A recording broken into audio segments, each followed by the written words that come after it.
Last వీడియోలో వచ్చేసి income tax లో ట్యాక్స్ తగ్గించుకోవడానికి ఉన్న డిడక్షన్స్ గురించి తెలుసుకుంటున్నాం. ఆ డిడక్షన్స్ లో ఏవేవి కవర్ అయినవి వాటి గురించి తెలుసుకుందాం.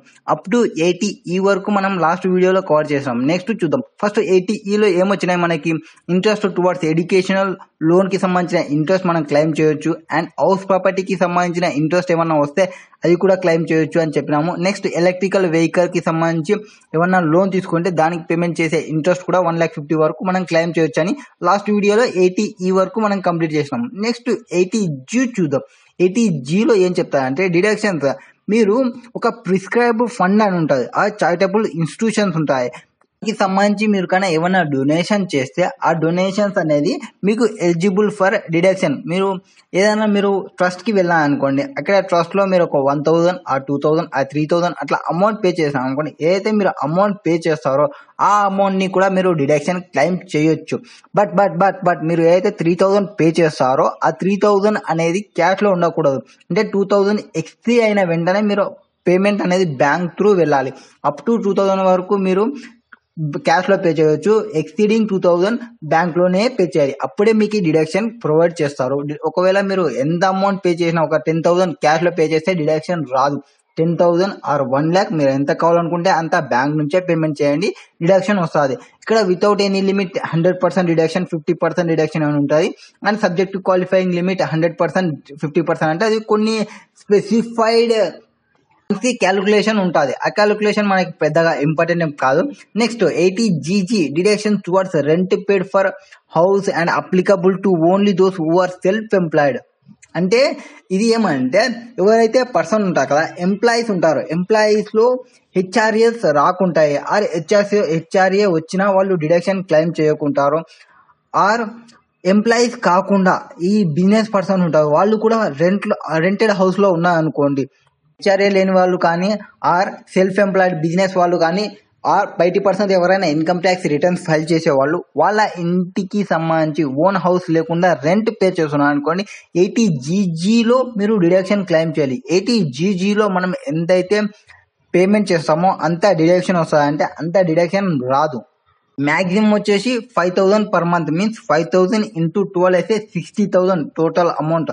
ఆ అమౌంట్ వరకైనా వస్తుంది. Or rent paid reduce by 10% of total income before deduction. అంటే మీరు ఎంతైతే రెంట్ పే చేస్తారో ఆ అమౌంట్ తీసుకుంటాము.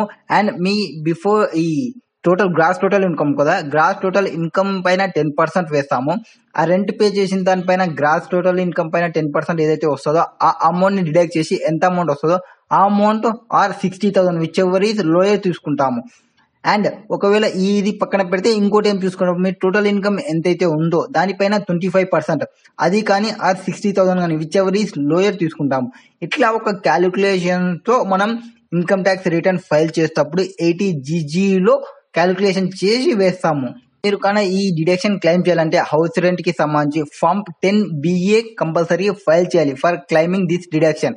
నెక్స్ట్ 80GGAలో ఏం చేస్తారంటే ఇందాక మనం 80Gలో డొనేషన్ చెప్పినాము. డొనేషన్స్ అక్కడ వచ్చేసి పిఎం రిలీఫ్ ఫండ్ కానీ సీఎం రిలీఫ్ ఫండ్ కానీ అట్లా కొన్ని రిలీఫ్ ఫండ్స్ కి సంబంధించి ఇక్కడ వచ్చే డొనేషన్ ఏమంటే scientific research or rural development కోసం స్పెసిఫిక్ గా ఒక పర్పస్ కోసం చేస్తున్నవి. ఇప్పుడు మనం పిఎం కిసాన్ ఫండ్, ఆ పిఎం రిలీఫ్ ఫండ్ అనుకోండి, స్పెసిఫిక్ గా ఒక దానికోసం కాదు.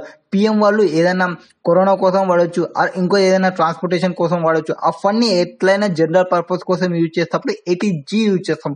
Specific purpose like scientific research or rural development ఇట్లాంటి కేసెస్ లో ఉన్నప్పుడు 80GGలో మీరు డిడక్షన్, 80GGAలో మీరు డిడక్షన్ ని ప్రొవైడ్ చేయాలి. ఇక్కడ ఏమంటారంటే రీసెర్చ్ ఆ సైంటిఫిక్ రీసెర్చ్ అంటే యూనివర్సిటీ కావచ్చు, కాలేజీ కావచ్చు, వాళ్ళు చేసే వాళ్ళకు కూడా మనం అమౌంట్ ఇచ్చిన ఆ association or institutions rural development చేసే వాళ్ళు ఉంటారు, ఈ నాబార్డ్ ఉంటుంది, అట్లాంటి వాళ్ళకి కానీ మనం వాళ్ళకి ఇచ్చినప్పటికీ మనం డిడక్షన్ క్లెయిమ్ చేయొచ్చు. బట్ ఇక్కడ ఏదైతే అమౌంట్ క్యాష్ ఎక్సీడింగ్ 2,000 అన్నప్పుడు కంపల్సరీ బ్యాంక్ లో పే చేయాలి. క్యాష్ లో పే చేస్తే మీకు ఈ డిడక్షన్ రాదు. నెక్స్ట్ 80GGC ఏం చేస్తారంటే మీరు ఈ పొలిటికల్ పార్టీ వాళ్ళకి కానీ ఎలక్ట్రల్ ట్రస్ట్ కానీ మీరు ఏమన్నా డిడక్షన్ ఏమన్నా మీరు డొనేషన్ ప్రొవైడ్ చేస్తే ఈ సెక్షన్ కింద మీరు డిడక్షన్ క్లెయిమ్ చేయాలి. ఎలక్టోరల్ ట్రస్ట్ అంటే ఇప్పుడు పొలిటికల్ పార్టీ అనుకోండి, స్పెసిఫిక్ గా ఒక పార్టీ నేమ్ చూస్తాము. ఎలక్టోరల్ ట్రస్ట్ అంటే స్పెసిఫిక్ గా ఒక పార్టీ కాదు, ఒక బాండ్ కి మనం ఒక ట్రస్ట్ కి మనం పంపిస్తే ఆ ట్రస్ట్ ఏ ఫండ్ కైనా ఇవ్వచ్చు, అంటే ఏ పార్టీ కైనా ఇవ్వచ్చు. అక్కడ మనం మన డీటెయిల్స్ ని డిస్క్లోజ్ చేయాలని అవసరం లేదు. ఎలక్టోరల్ ట్రస్ట్ గానే మీరు వెళ్తే నేను డిస్క్లోజ్ చేయకుండా నేను ఆ పార్టీకి వేయాలి అనుకుంటున్నా అనుకోండి, వాళ్ళకి సంబంధించిన ఎలక్టోరల్ ట్రస్ట్ కి మనం డొనేషన్ చేస్తే మన డీటెయిల్స్ ఏం ప్రొవైడ్ చేయాల్సిన అవసరం లేదు, జస్ట్ డొనేషన్ ప్రొవైడ్ చేస్తాము. అట్లా డొనేషన్స్ ఏవైతే ప్రొవైడ్ చేస్తామో అది మీరు డిడక్షన్ క్లెయిమ్ చేయాలనుకుంటే 80GGCలో మీరు క్లెయిమ్ చేయాలి. నెక్స్ట్ 80TTA ఏమైందంటే మీరు సేవింగ్ అకౌంట్ ఉంటుంది కదా, మీ సేవింగ్ అకౌంట్లో మీకు ఇంట్రెస్ట్ రిసీవ్ చేసుకుంటుంటారు. ఆ ఇంట్రెస్ట్ ని మీరు అదర్ ఇన్కమ్ లో సేవింగ్ బ్యాంక్ ఇంట్రెస్ట్ అని వేయాలి. అండ్ తర్వాత 80TTA డిడక్షన్ క్లెయిమ్ చేయాలి. ఇది అమౌంట్ వచ్చేసి అప్ టు 10,000 వరకు వస్తుంది. అంటే మీ ఇంట్రెస్ట్ ఇన్కమ్ 20,000 ఉందనుకోని 20,000 అక్కడ అదర్ సోర్స్ లో ఇంట్రెస్ట్ ఇన్కమ్ అని 20,000 వేస్తే 80TTA 10,000 డిడక్ట్ చేయాలి. అంటే 10,000 వరకు మీకు ట్యాక్స్ పడదు అనమాట. సో కంపల్సరీగా మీ సేవింగ్ బ్యాంక్ కి సంబంధించిన ఏదైనా ఇంట్రెస్ట్ ఉంటే కంపల్సరీ డిస్క్లోజ్ చేయండి, ఎందుకంటే అప్ టు 10,000 వరకు మీకు డిడక్షన్ వస్తుంది. అండ్ ఇంకోటి ఏమంటే ఈ బ్యాంక్స్ కి సంబంధించిన ఇన్ఫర్మేషన్ కంపల్సరీ ఇన్కమ్ ట్యాక్స్ వాళ్ళకి తెలుస్తుంది. మీరు ఈవెన్ తో సేవింగ్ బ్యాంక్స్ వేరే బ్యాంక్ అకౌంట్స్ ఉండి మీరు కానీ ఇంట్రెస్ట్ ఇన్కమ్స్ డిస్క్లోజ్ చేయకుంటే వాటికి సంబంధించిన నోటీస్ మీకు కంపల్సరీ వస్తుంది.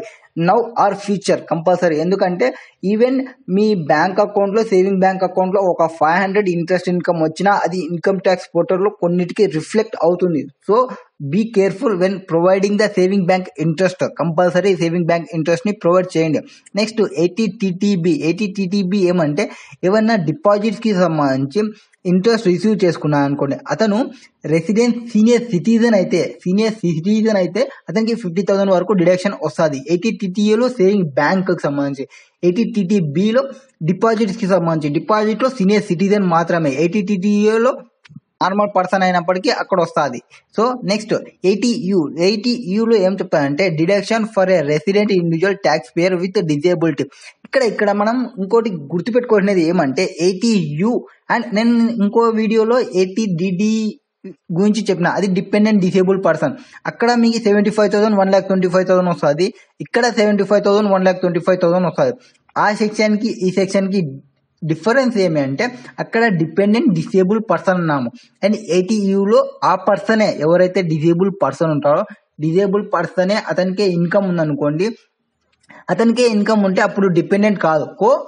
ఆ డిపెండెంట్ 80DDలో క్లెయిమ్ చేయకూడదు, ఈ 80Uలో క్లెయిమ్ చేయాలి. 80Uలో క్లెయిమ్ చేసేటప్పుడు ఇతనికే చూపించుకొని ఇతని ఇన్కమ్ ఎంతైతే ఉందో అంత ఇన్కమ్ పెట్టుకొని, అండ్ ఇతనికి కంపల్సరీ ఇతను మెడికల్ ఎక్స్పెండిచర్ పెట్టుకుంటాడు కాబట్టి ఇయర్ లో ఒకసారి అయినా వాటికి సంబంధించి 75,000 ఆర్ 1,25,000 డిడక్షన్ క్లెయిమ్ చేయొచ్చు. 1,25,000 ఎప్పుడంటే డిజేబిలిటీ అనేది 80% ఆర్ మోర్ ఉంటుంది. మీరు ఎప్పుడైతే ఈ 80Uలో కానీ 80DDBలో కానీ మీరు వేసినా అనుకోండి సెక్షన్ లో, ఇన్కమ్ ట్యాక్స్ వాళ్ళకి డౌట్ వస్తే మీకు కంపల్సరీగా ఆ సర్టిఫికేట్ ప్రొవైడ్ చేయమని అంటారు. అంటే డిజేబిలిటీ ఉన్నట్లు ఒక సర్టిఫికేట్ ఉంటుంది, ఆ సర్టిఫికేట్ ప్రొవైడ్ చేయమంటారు. ఆర్ ఇంకోసారి ఏం చేయొచ్చు అంటే మీరు ఇంతకు ముందు ఎప్పుడు క్లెయిమ్ చేయకుండా ఫస్ట్ ఆఫ్ ఆల్ ఇప్పుడే క్లెయిమ్ చేస్తున్నారు అనుకోండి, అట్లాంటి కేసులో మీరు ఇన్కమ్ ట్యాక్స్ రిటర్న్ ఫైల్ చేసిన తర్వాత ఈ వెరిఫికేషన్ చేసిన తర్వాత ఒక 1 వీక్ లోపల మీకు మళ్ళీ ఒక మెసేజ్ వచ్చింటుంది. కంపల్సరీగా డిజేబిలిటీలో ఫైల్ చేసిన వాళ్ళకి మీ ఇన్కమ్ ట్యాక్స్ రిటర్న్ చూసుకోండి, రిఫండ్స్ అనేది డైరెక్ట్ రాదు, ఇన్కమ్ ట్యాక్స్ రిటర్న్ వేయాలి, ఈ వెరిఫికేషన్ చేయాలి. ఈ వెరిఫికేషన్ చేసిన తర్వాత ఒక 1 వీక్ తర్వాత మళ్ళీ ఇన్కమ్ ట్యాక్స్ నుంచి ఒక పాపప్ మెసేజ్ వస్తుంది. పాపప్ మెసేజ్ ఏమొస్తుంది అంటే 80DDలో ఆర్ 80Uలో మీరు డిడక్షన్ క్లెయిమ్ చేస్తున్నారు, ఇది కన్ఫామ్ అయినా, మేము ఒకవేళ ఏమన్నా ఇన్ఫర్మేషన్ అడిగితే మీరు ప్రొవైడ్ చేయగలరా అని ఒక మెసేజ్ పాపప్ మెసేజ్ వస్తుంది. దాన్ని యాక్సెప్ట్ చేసిన తర్వాతనే మీ ఇన్కమ్ ట్యాక్స్ రిటర్న్ అనేది ప్రాసెస్ అవుతుంది. ప్రాపర్ ప్లానింగ్ తో ప్రాపర్ డిడక్షన్స్ ని క్లెయిమ్ చేస్తూ మీరు ఇన్కమ్ ట్యాక్స్ రిటర్న్ ఫైల్ చేయండి. అప్పుడే మీ ఇన్కమ్ ట్యాక్స్ రిటర్న్స్ ఫైల్ చేస్తే అప్పుడే మీకు ఇన్కమ్ ట్యాక్స్ అనేది తగ్గుతుంది. డిడక్షన్స్ ప్రొవైడ్ చేయకుండా ప్రాపర్ గా మీరు ఇన్కమ్ ట్యాక్స్ రిటర్న్ ఫైల్ చేయకుంటే మీకు ఇన్కమ్ ట్యాక్స్ పేమెంట్ ఎక్కువ అవుతుంది ఆర్ మీ రీఫండ్స్ తక్కువ అవుతాయి మీకు.